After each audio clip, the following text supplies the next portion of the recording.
Hi everyone, my name is TARDIsgirl and welcome to my channel.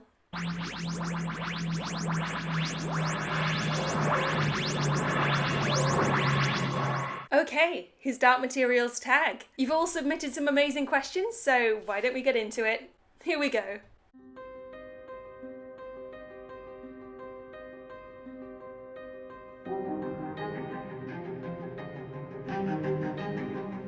Question 1. What was your favourite book out of the trilogy? That's a hard one, because Sudden Life is really good, but Amber Spyglass is where we get into that really multi-layered, multi-world adventure story. But if it ain't broke, don't fix it. I'm just gonna say the first one. I think that has the best, story structure out of all of them, but even if book 3 ends on the best, action battle climax, I think the first one ends on the best, cliffhanger climax. And, there's no way of describing how exciting it was reading the first one. So, yeah, I'm gonna go with Northern Lights. Question 2. Who is your favourite character? A lot of the questions were, who is your favourite character and why is it Asriel?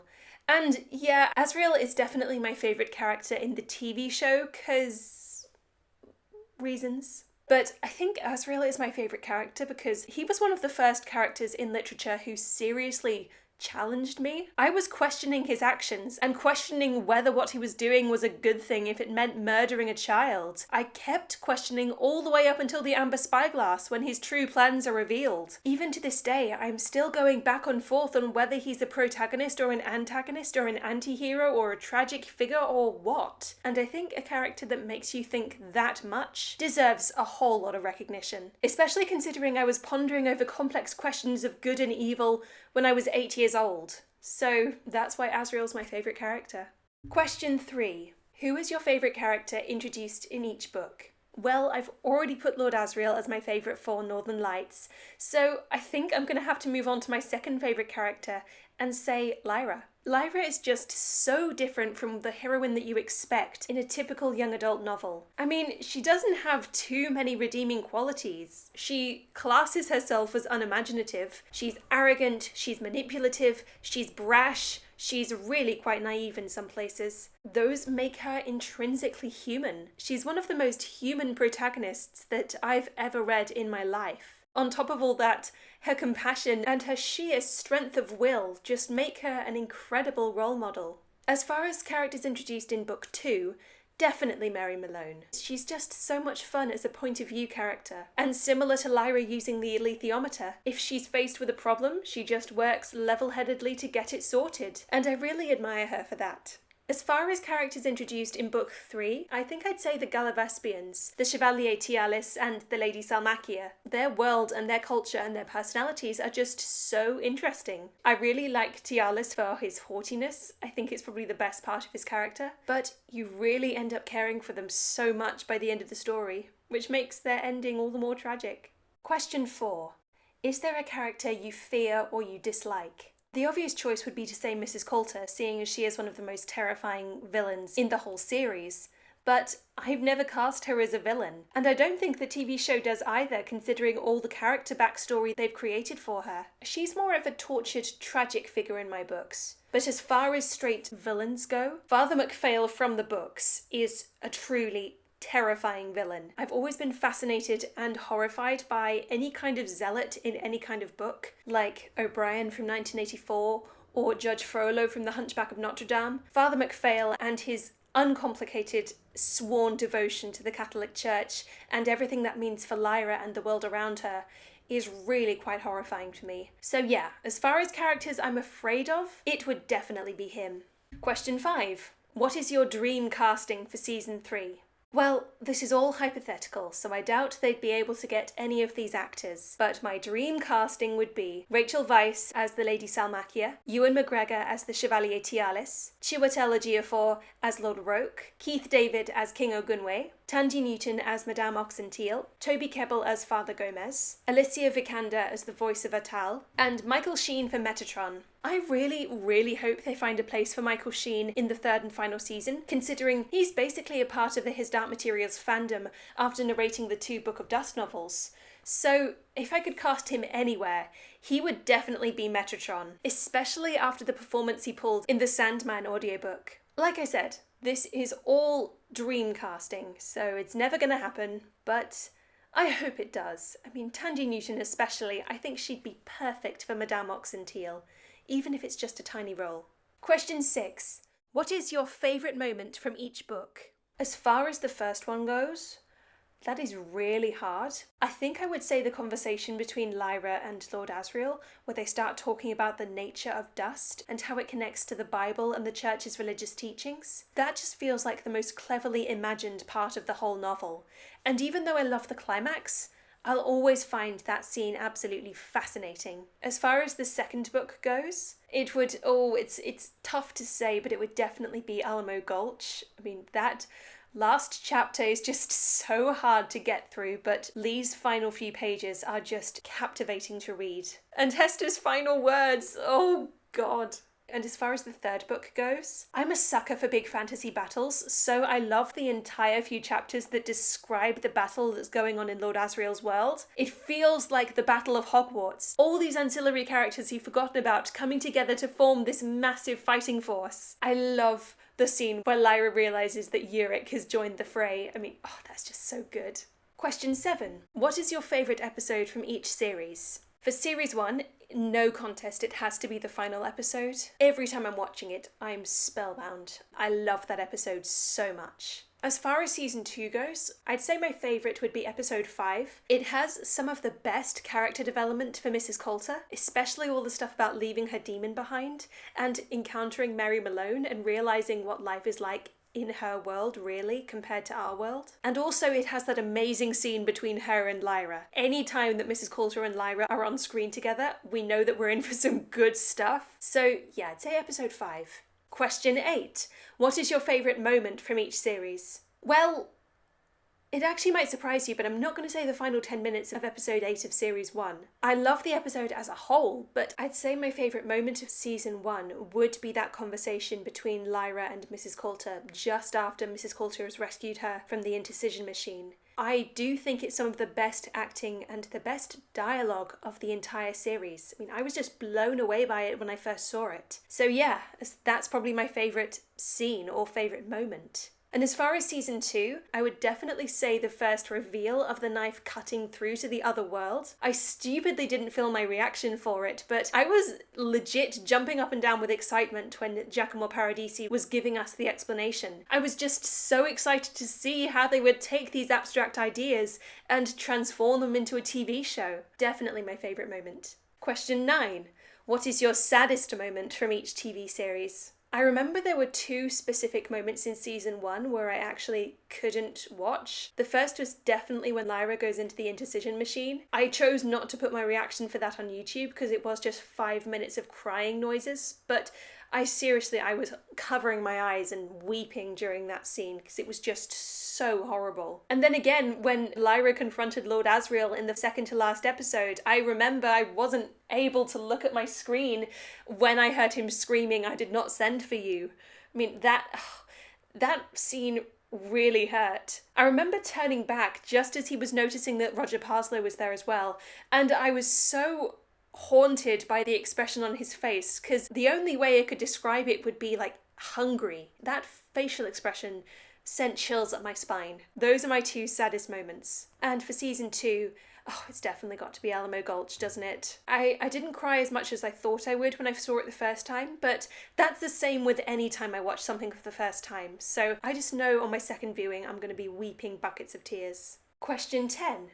What is your favourite cast? TV show or film? Well, I'm going to throw in a bit of a curveball here and say that my favourite cast is actually the cast they used for the audio dramatisation, the 3-part series narrated by Philip Pullman, but with a full cast. This was actually my introduction to the last 2 books. I listened to them on audiobook, and so whenever I'm hearing Lord Asriel or Marisa Coulter in my head, I'm hearing Sean Barrett and Alison Dowling. And I hate to say it, but it's kind of contributing to my bias towards certain characters. Andrew Scott is doing a really good performance, but you can't compare to Julian Glover as John Parry. So yeah, that would be my favourite cast. In all honesty, I think I do prefer the cast from the TV show. It's probably because they have more screen time, so people like John Farr and Farr Coram and Lee Scoresby, just they imprint themselves on your heart when you get to be with them for longer. I do think Nicole Kidman is a good actress, but she just isn't Marisa Coulter. I'd say Daniel Craig and James McAvoy are closest in how good they are at portraying Lord Asriel. Both of them are amazing performances, but I do think I have to give it to James McAvoy. Like I said, reasons. Question 11. What is your favourite thing about the books? I mean, of course the storytelling, and of course the creativity and the wonder in creating these new worlds and these new creatures. But my favourite thing, it's actually the alethiometer. I love symbols. I've always had a passion for symbology, and it's something I love about the first book. It goes pretty in depth in how you would actually read the alethiometer and decipher each one of the symbols. One of my favourite moments is when Lyra puts the bee, the crucible and the lightning bolt together to form her question about what Marisa Coulter is doing. If I could ask Philip Pullman one favour, it would be that after he finishes the Book of Dust, he would write like a full encyclopedia on how you decipher all the meanings of the alethiometer. Question 12.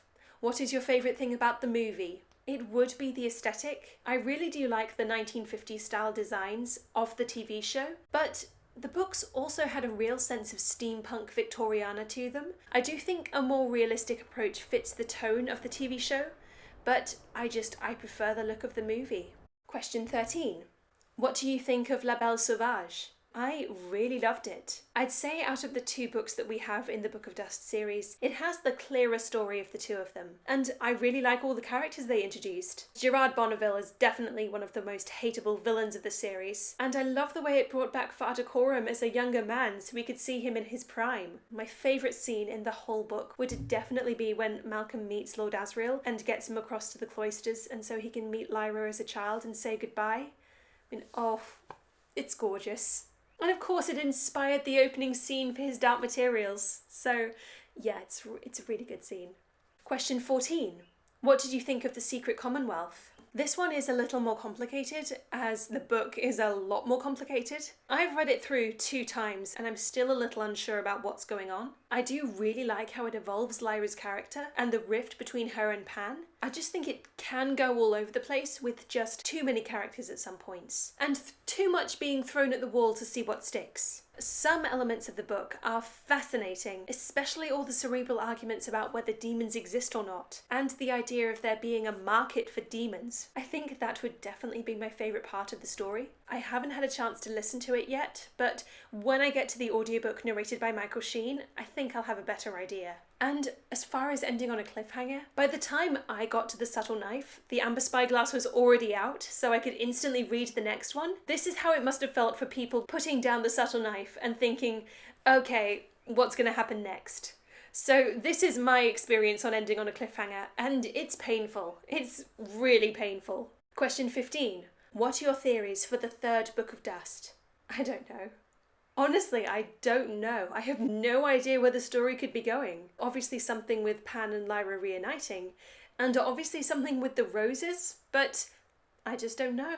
Question 16. What is your favourite His Dark Materials memory? I don't think I've ever told this story, but okay, here goes. So if you haven't seen this video already, then I got to see an early screening of the first episode at the BFI IMAX Theatre, which was absolutely incredible. And it was about a month before it was meant to air on TV, so I was getting a super sneak preview. And we met Daphne Keane and Ruth Wilson and Philip Pullman and Jack Thorne before the show actually started. Well, not meet them, but we just had a Q&A with them.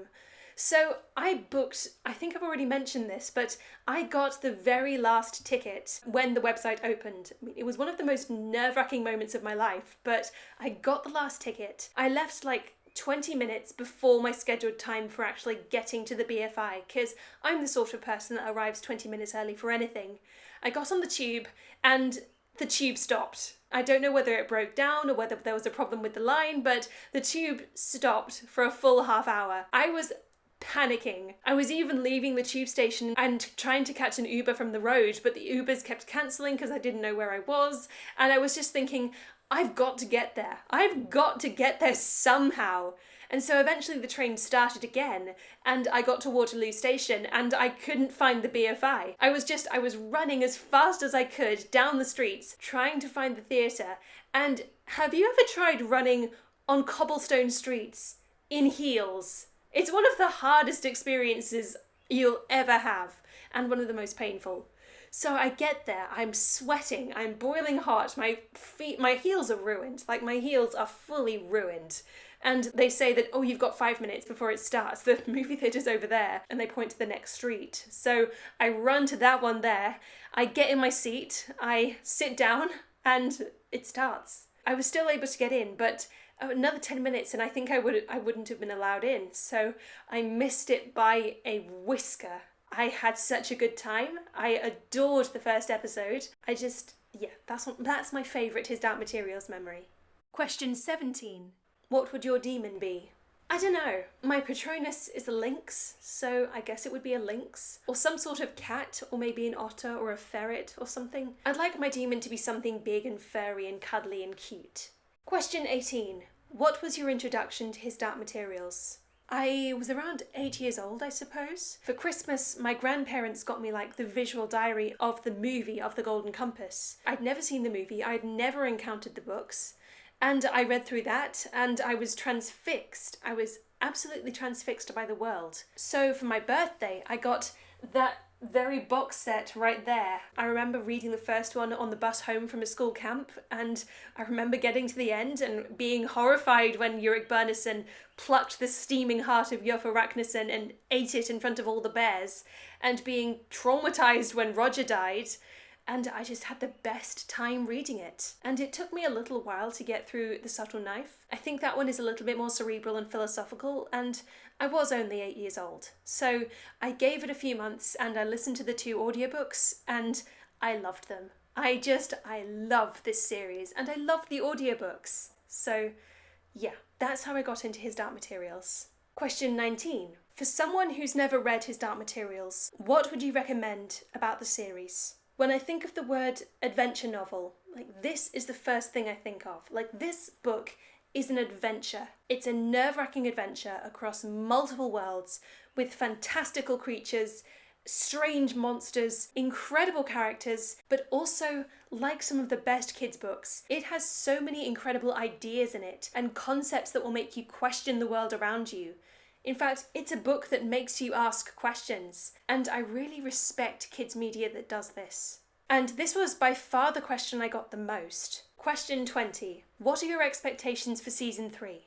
At this point, I really don't know. I'm excited for it, and I'm expecting that it will be good, but I'm also quite hesitant. It's probably going to be the one that's hardest to adapt. Book 1 and Book 2, while they're journeying absolutely all over the place, they do have prolonged periods where they're just in one place at one time, whereas in Book 3, they're hopping all over the place to fantastical worlds. From a sheer budget point of view, there's the Mulefa, the Harpies, the Galavespians, the armies of Lord Asriel, the Clouded Mountain. It's going to be really hard to pull off. What I'm worried about is that they'll start just throwing money at it and turning it into the finale of Game of Thrones, where it's all shock value and all incredible visuals, but the storyline is bungled. And if that happens, well, you already know my thoughts on the writing, so I'm kind of worried of where the series could go in a narrative point of view. Will and Lyra's separation is one of the most heartbreaking moments in any book I've ever read,